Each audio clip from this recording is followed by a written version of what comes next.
And that kid, whenever something got tough, no matter how hard I trained, no matter how ready I was, whenever something got tough for me, David Goggins, the real David Goggins, would come out and he would quit. So I realized this over a period of time. So I had to build Goggins.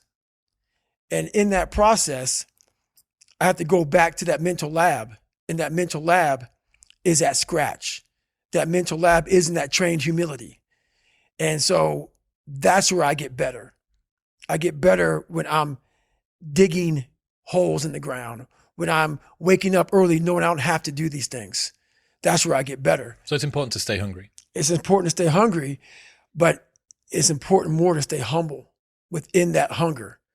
So while you're hungry, a lot of people are hungry, but humility is everything. What was that story about William Crawford, the janitor? Yeah. So this guy won the Medal of Honor. So he won the Medal of Honor, and which is the highest award in the military. And this guy went to the Air Force Academy, and he was a janitor. And no one knew who the fuck this man was. He had the highest award in all the military for heroics.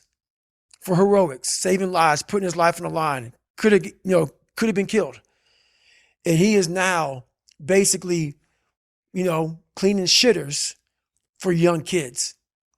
And we can all imagine how that probably went. There's probably some, little bit of taunting here and there.